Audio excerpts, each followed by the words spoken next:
Back in November, when the state of California announced their lawsuit against Activision Blizzard, all around the allegations of sexual harassment and assault, the Cosby Suite at BlizzCon, where a bunch of frat boys thought that, saying how awesome that an accused and convicted rapist who thought roofing and raping women was a good idea, an employee harassing a woman and passing around nudes until she actually committed suicide, and the CEO, Bobby Kotick, covering it all up or just ignoring it because I guess nothing was wrong with everything that was happening. The Xbox head, Phil Spencer, said, let's reevaluate our relationship with Activision.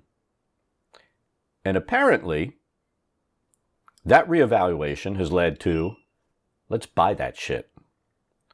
Let's talk about the upcoming acquisition of Microsoft buying Activision and how it's going to affect gaming.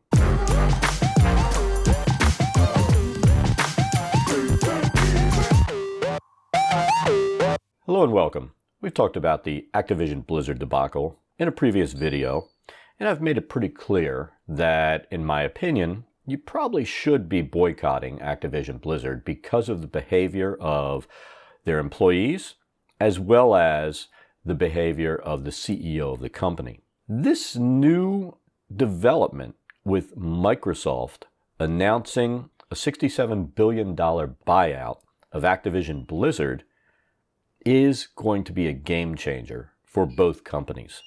And it probably will be in a positive way. So as soon as this was announced, the usual suspects, gamers, have come out and started spouting off about how bad the acquisition is going to be. They talk about this creating a monopoly, but in the same breath, they also talk about Sony, Nintendo, Tencent, and other gaming companies, which negates the idea that this is going to create a monopoly. Let's face it, in 2021, there were over 10 companies making $2 billion in revenue making and selling video games. That is the exact opposite of a monopoly. So all of the arguments they're making about this is going to become a monopoly, that argument is moot because there are tons of gaming companies making metric shit tons of money. And then there are a lot of other gaming companies out there, smaller companies, making incredible games and making tons of money as well. This is the exact opposite of a monopoly.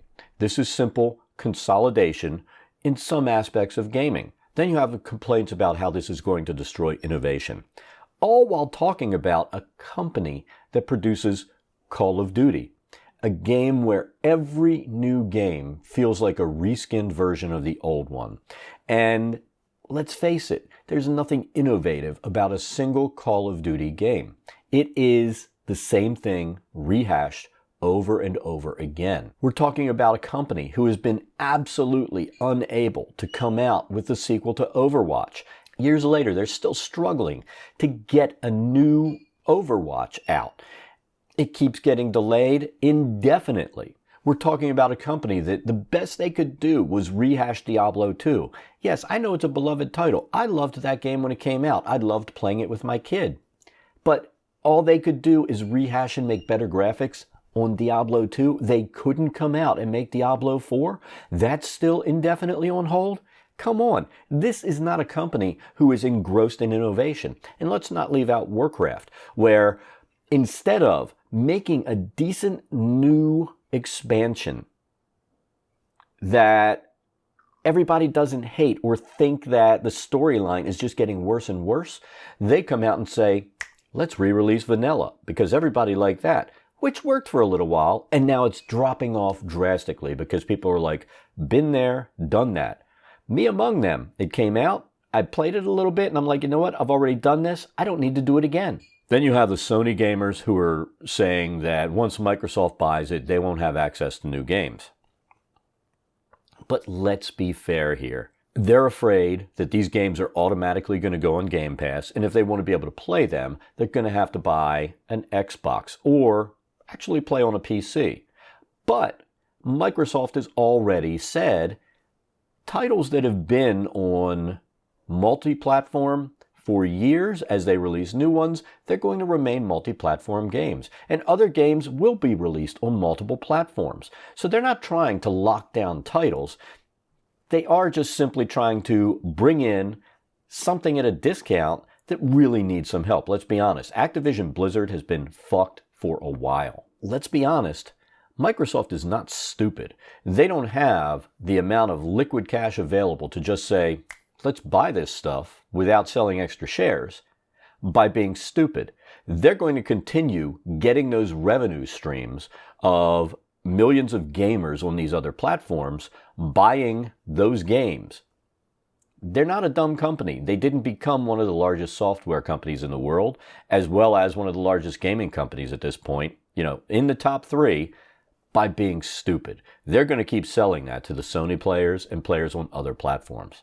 And let's be honest, all of these complaints that people are coming in with all revolve around the fact that these are the normal actors who simply hate large corporations.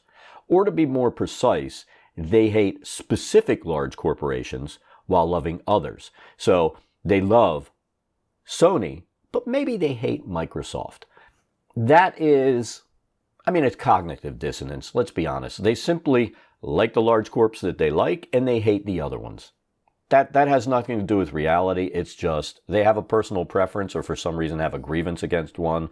And unless we're talking about a company that has really done something heinous, the grievances are usually bullshit. Now let's talk about the positive outcomes if this merger is finally approved and Microsoft does buy Activision Blizzard. Now before we go any further, if you're a Bobby Kotick fanboy or fangirl, which isn't really likely at this point, the rest of this video may not be comfortable for you, so you may want to move on. Now the first positive outcome is that Kotick will be removed. It's already been announced, Wall Street Journal, Bloomberg News, that Kotick is staying on through the acquisition, and it looks like he's out as soon as it's closed. So how do we know this is probably going to be the thing? It's already been announced that Phil Spencer is going to become the CEO of Xbox Gaming. He said everyone will report to him. End of story.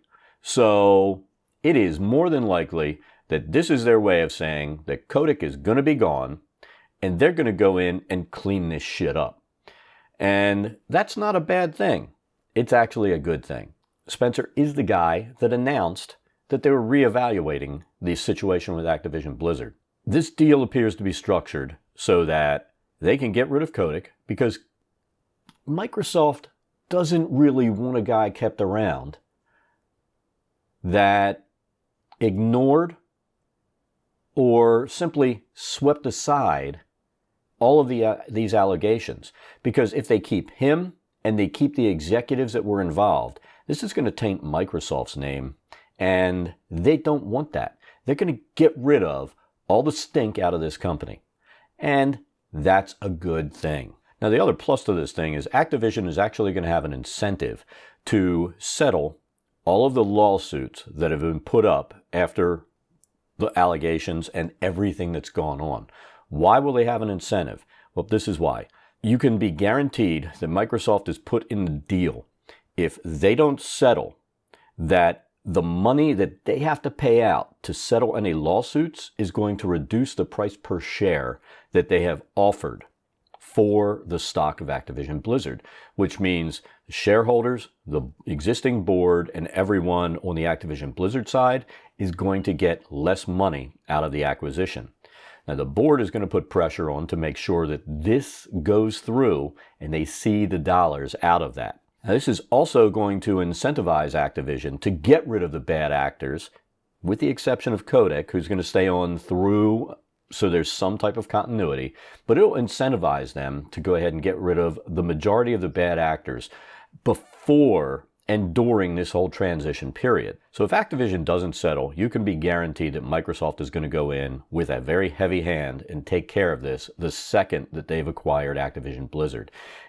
As I said, they don't want this bullshit to taint the Microsoft name so that they've got more stuff to worry about, and they don't want their stock to go down in price as a result of an acquisition, which in the end is going to bring in a lot of money for them. So basically, if this all happens, My hope is that this will eventually create it so that Activision games are something you want to spend your money on again. Whereas right now, I can't give them money because there is nothing but garbage at the top. And I can't, as a consumer, be an enabler for that kind of behavior. And that's what you're doing when you're giving that money. You're saying, yeah, maybe I'm against it, but I'm still going to give them money. You are enabling them to continue doing what they're doing because there is no punishment, financially or any other way, for them to stop. Now let's talk about another reason that this is going to be great for gamers. And it's something I talk about a lot, and that is the Xbox Game Pass. This means that as new games like Call of Duty come out, or let's say Diablo 4, or even Warcraft, it's possible and probable that these games are going to show up on Game Pass, which I've said over the years is one of the best deals in gaming, period. And once they made Game Pass go from just Xbox to PC, it's become even better. Now, with this influx of titles and all the studios that sit under the Activision Blizzard umbrella, Game Pass is going to have a boatload of games coming in for your monthly subscription. And even if it goes up, let's say $1, I doubt it will, but let's say it does, or a couple of dollars, it's still going to be an awesome deal for gamers on Xbox and PC that take advantage of the Game Pass. Now, the other thing that is going to be good about this thing is Microsoft is going to be putting new people in charge. And let's face it, as I said before, Activision Blizzard began to stagnate a while ago. They're very stagnant at this point of time, and an infusion of new blood and new ideas from what they've been creating is not going to be a bad thing. That is going to mean that possibly it'll help the innovation at the company, since they haven't come up with anything innovative in quite some time. If we really look at some of the problems at Activision Blizzard, a lot of it is also just really bad releases. The reskins of Call of Duty, like I said before, the fact that Diablo 2 had such a buggy and terrible release that it was lambasted for weeks. And let's not leave out the fact that Blizzard titles have lost more than half their monthly users in the last 4 years. That alone tells you how even the gamers who have been loyal for years to Activision Blizzard have said, we've had enough. So the changeover of creatives and the heads of departments because of this is probably going to help them maybe regain some of their steam and maybe produce some games that are worth putting your money toward. So if one of the benefits ends up being that they stop churning out garbage excuses for games, I'm all in. Go for it. In the end, if the acquisition only results in the firing of Bobby Kotick and the rest of the frat boy scumbags who run the company and work there, that's a win for everybody. This would mean that the employees there get a better environment to work in. Maybe they'll be able to make deadlines, because at this point, there's a lot of news out there where employees are saying they're just so beat down, they're not motivated to get the work done, get these games completed. I mean, there are divisions that are actively striking and not wanting to work because of all the garbage at this company. And when it gets to this point, you know it's time for a change. Now, obviously, Activision Blizzard doesn't know it's time for a change, but the depression of their stock and the fact that Microsoft has stepped up and said, we're buying you at a discount. And let's face it, Kotick was very upset about Microsoft coming in with the offer, and he even begged the board not to allow this to go through and to search for another buyer. And the board said, fuck you, Bobby, we're taking that $67 billion. So even the board is at the point where they kind of know it's time. That dog is dead. Let's not beat a dead horse while it's down. Let's move on, cash in, and let's see what Microsoft can do with this company. Anyway, that's it for this one. If you like and enjoy the content, remember to like and subscribe down below. Hit that bell to get notifications when we put up new videos, as well as when we're streaming. Also, be sure to comment down below and let us know what you think about this acquisition. Do you think it's going to be positive, negative? Give us your reasons why. Curious to hear what you have to say. Have an awesome day, and we'll catch you next time.